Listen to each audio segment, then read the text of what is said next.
In the 1960s, John Deere, an icon of American farming, made a bold move: build the most powerful tractor in its history. To do it, they created an all-new power plant, the 531 diesel engine, a six-cylinder brute built from the ground up to pull harder, dig deeper, and put Deere at the top. On paper, the 531 was a farmer's dream of raw power. But when it hit the fields, it quickly became a nightmare. Overheating, blown gaskets, coolant leaks. Some farmers had to rebuild the engine after just a few hundred hours. So what happened? Was it a design flaw, operator error, or did John Deere simply move too fast? In this video, we'll break down the full story behind the 531 engine, from sky-high expectations and painful failure to how John Deere rebuilt trust, one cylinder at a time. After World War II, American farming entered a new era. Modernization, expansion, and increasing demands for productivity. Fields grew wider, implements got heavier, and above all, farmers needed more pulling power. Tractor giants like International Harvester and Case pushed out bigger, stronger machines, all chasing horsepower supremacy. John Deere joined the race with its breakthrough 4010 and 4020 tractors, powered by the 404 diesel engine, reliable, powerful, and a favorite among farmers. But inside Deere's engineering division, the warning signs were clear. The 404 wouldn't cut it forever. Bigger fields and heavier equipment demanded something new. So Deere made a bold choice. They didn't just update the old engine. They started fresh. They built an engine from the ground up, made to pull harder, work longer, and shape the future of agriculture. That engine became the 531, technically known as the 6531D, a massive inline-six designed specifically for the new 5020 tractor, the largest row crop machine Deere had ever made. And to turn that ambition into reality, Deere placed its bet on an all-new engine platform. That engine was the 531, a completely new design, built not for compromise, but to set a new benchmark in modern farm power. The 531 wasn't just an upgrade of an existing engine, it was a technical leap inside John Deere, a six-cylinder diesel engine with 531 cubic inches of displacement, designed with a long-stroke layout to maximize torque at low RPMs. Exactly what farmers needed: solid pulling power without spinning high revs all day long. In its naturally aspirated version, the 531 produced about 140 horsepower, but when turbocharged, like in the 4520 model, it jumped to 175 horsepower. In the mid-1960s, that was enough to make serious waves across the market.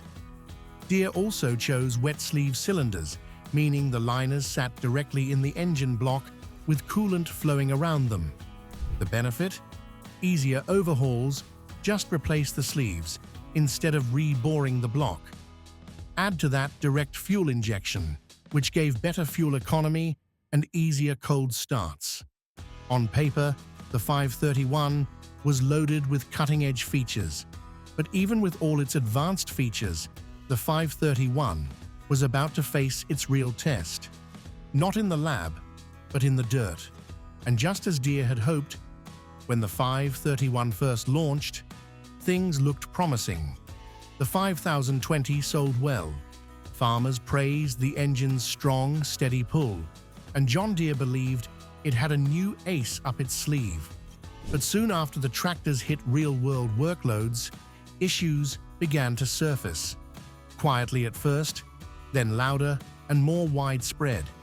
Engines were running hotter than expected. Power dropped after just a few hundred hours. In some cases, serious engine failures occurred before the first season was even over. Surprisingly, The root cause wasn't horsepower, it was the cooling system. The wet sleeve construction, once considered an advantage, turned into a critical liability. If coolant wasn't maintained properly, cavitation erosion would occur.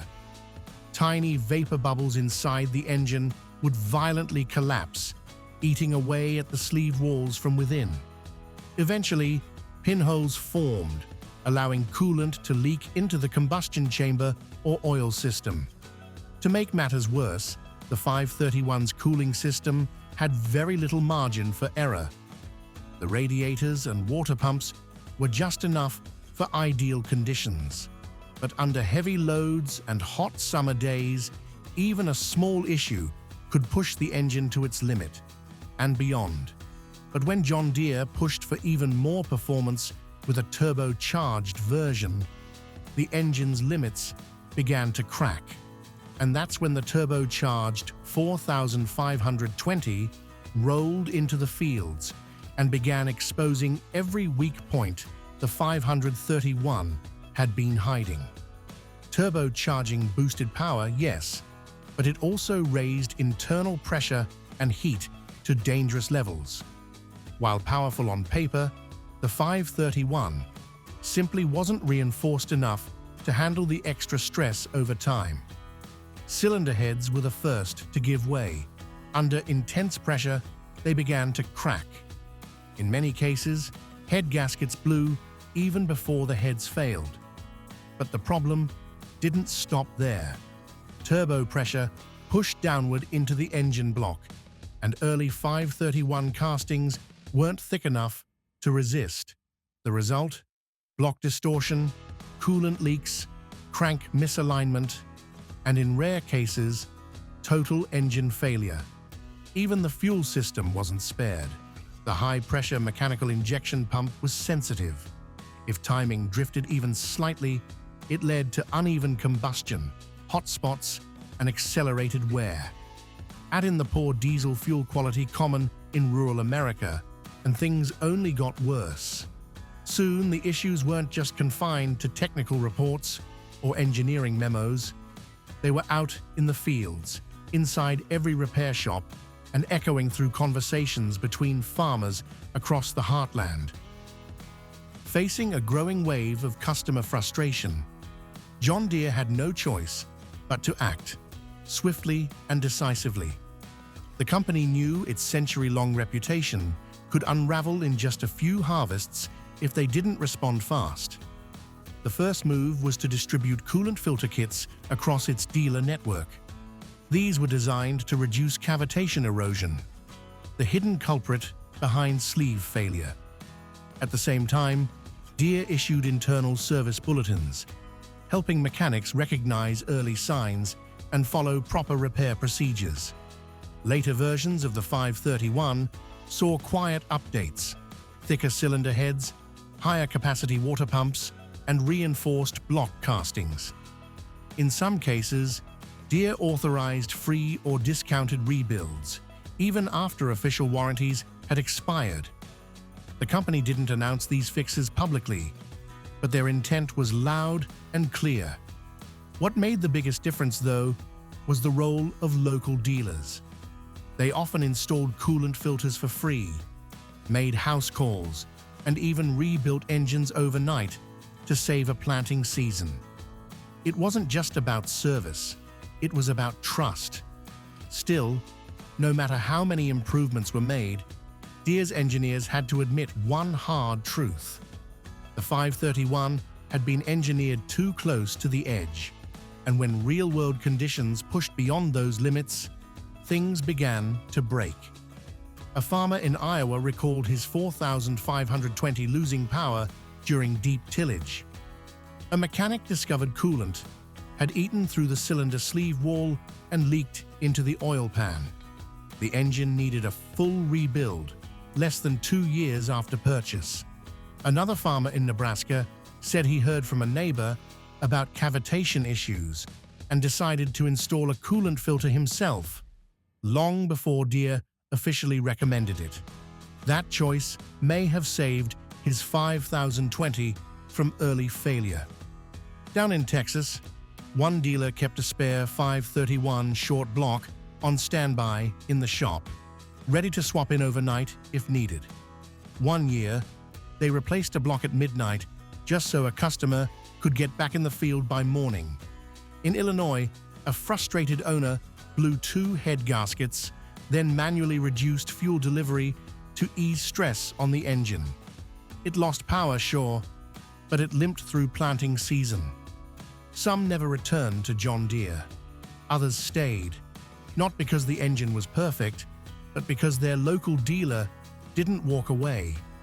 But to truly earn back that trust for the long haul, John Deere needed more than patches. They needed a whole new direction. And from that pressure came a quiet but sweeping shift, starting with the replacement of the 531 by an entirely new engine. With the launch of the 6030, Deere quietly phased out the 531 and introduced the 619 engine, a bigger, more powerful, and most importantly, more durable power plant. With 619 cubic inches of displacement, thicker block castings, upgraded cooling, and vastly improved pressure tolerance, the 619 wasn't just built to perform, it was built to survive. This wasn't an upgrade, it was a full-scale response to everything that had gone wrong with the 531. The 619 didn't aim for just enough, it aimed for lasting strength. But the shift didn't stop there. When the SoundGuard series, tractors like the 4630, 4640, and 4840, rolled out, farmers could feel the difference. The engines were strong, yet no longer fragile. No more cracked heads, overheating issues, or block distortion. Confidence returned, built on the hard lessons of the 531. John Deere never pointed fingers. They never issued a formal apology.